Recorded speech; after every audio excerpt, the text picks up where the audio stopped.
selesai hal itu mà aku dia cho nó làm mi ra rồi aku dia cho nó làm mi ra rồi tôiပြောnày từ chiếc lô cái khô cái vào từ nhưng mà khâu này nhưng mà khâu này em biết khâu này vừa nói em lấy rồi tôi làm mi ra rồi cho nó lấy sạc tới mười piu đi cho nó tới lúc từ cái lô bia này đi mà cô mi ra cho nó phía piu đó cho nó lấy chỉ từ lúc nè khâu từ lúc khâu cho nó lấy chỉ từ nhau cô cho nó lấy chỉ bia mà nó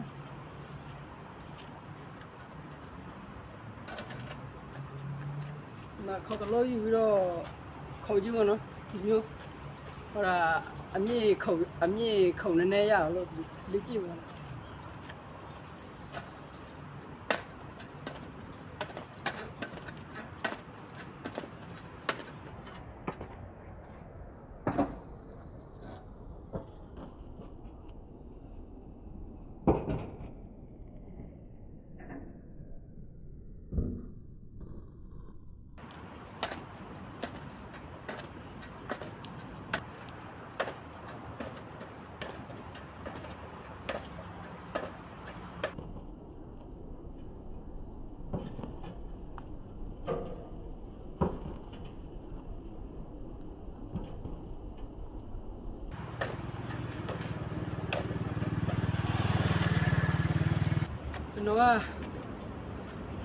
แต่ขาจีแต่ขาเขาเช่นเสวียเช่นเสวียกูว่าเรายามเราเขาอยู่บนจะnóเช่นเสวียเขาเยอะจะnóเช่นเสวียเขาโน่นไหนดิมิวเขาเนาะ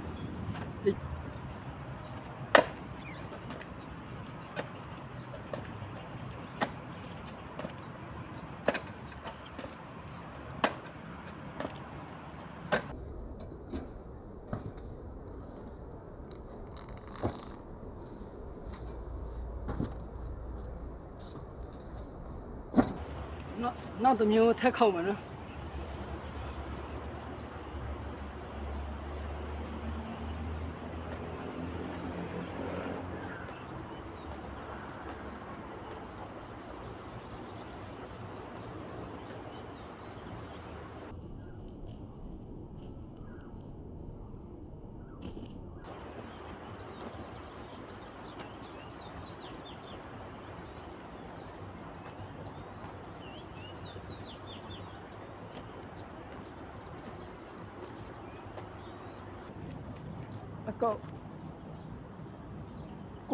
aku khâu ra này mà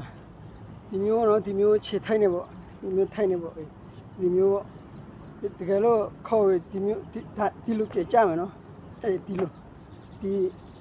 chế ra thay bộ đi thay này ở lúc cái cha bộ nó đi lúc tìm hiểu em mà cha nó bộ nó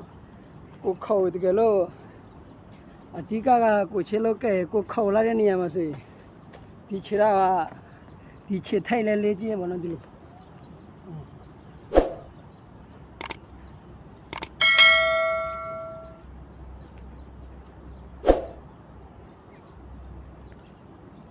allo le chi mà nó anh nhớ bảo phía le chi khai lên rồi cái lúc cô chelo cái này khai ra thì chế ra về thì thay ra về cô khăn này cô lâu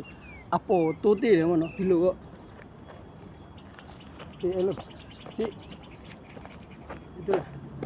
thì chế thay ra về cô tốt đi rồi mà cô lâu cái lúc đi lúc khâu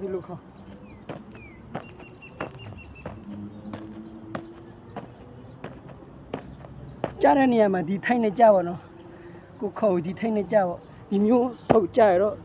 ya tại vì mẹ chị mình xí vào nó cái lúc cô chơi lâu cái nó mà suy sẽ nhiều vậy thì bây giờ lúa tiền vậy nó thì bây giờ lúa tiền là cái mà thì chỉ là cô khăn nào cô lâu và họ lúa tốt tiền rồi đi luôn ta cô khăn nào cô lâu tốt tiền rồi thì miu lại lấy chi vậy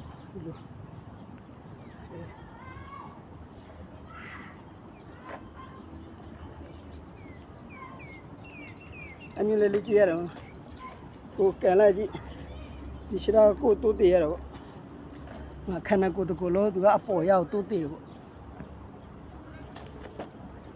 အဲ့လိုကြည့်ပါအဲ့လိုလည်းခောက်လို့ရတယ်နော်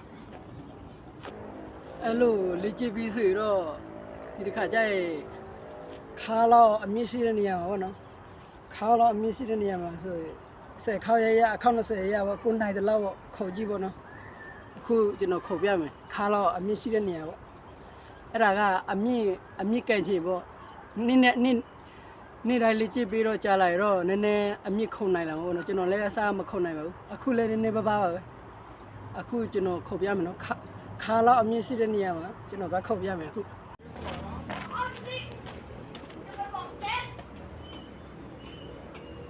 ခေါ်ကြည့်မယ်နော်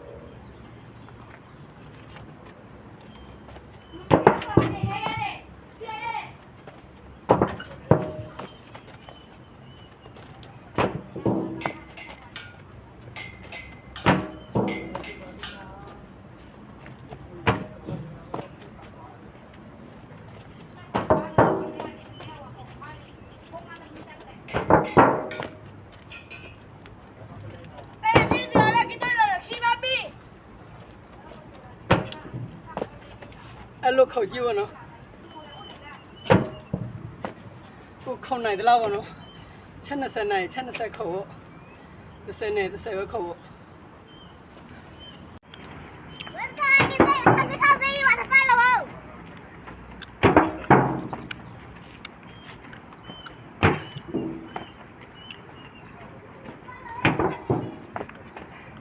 အခုခေါက်နိုင်တယ်လို့ခေါက်ဖို့နော်ဘယ်နဲ့ချက်နိုင်လဲ10ချက်နိုင်10ချက်ခုတ်ချက်20နိုင်ချက်20ခုတ်ကြည့်ပါနော်ကျွန်တော်က10ချက်ပဲခုတ်နိုင်တယ်ပြီးတိုက်ထိုးလေးချစ်ခဲလဲလောက်ကြည့်ပါနော်ဘာဖြစ်လို့တိုက်ထိုးလေးချစ်ခဲလောက်လဲဆိုတော့ဒီကဲလို့ကိုကချေလို့ကန်တော့မှဆိုရင်အာယူလဲဒီလက်မောင်းလဲပါတယ်ပေါ့နော်လက်နှစ်ဖက်လဲပါတယ်ပေါ့ဟုတ်လို့လက်ကိုဒီလိုရွယ်ရတယ်ပေါ့နော်လက်နဲ့လဲအစိယူရတယ်ပေါ့အဲ့ဒါကြောင့်တိုက်ထိုးပေါ့လက်မောင်းကျက်သားအားပန်အောင်ပေါ့နော်တိုက်ပဲနှခါရလဲကိုနိုင်တယ်လားပေါ့နော်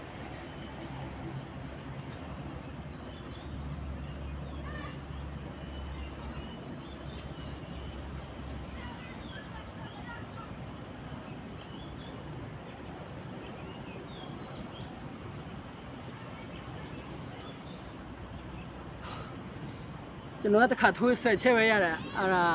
ကျွန်တော်ကတစ်ခါထိုး10ချက်ပဲရတယ်လေဒါပေမဲ့ကျွန်တော်3ကြော့ထိုးတယ်ပေါ့နော်10ချက်3ကြော့ထိုးဆိုတော့အချက်30ပေါ့ကျွန်တော်တစ်ခါပဲထိုးပြမယ်လေနော်အခုခေါ်တဲ့နေရာမှာတပေလောက်တော့ရခေါ်ပေါ့နော်အဲ့ဒီ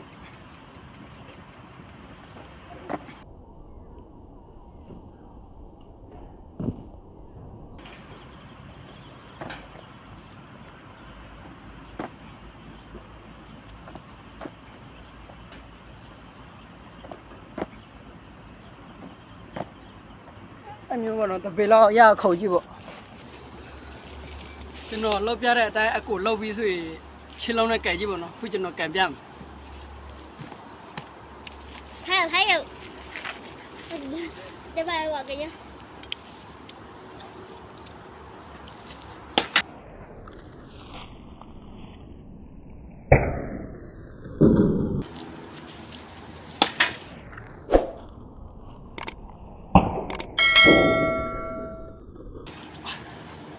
အဲ့လိုကြိုက်ကြည့်ပေါ့နော်拜拜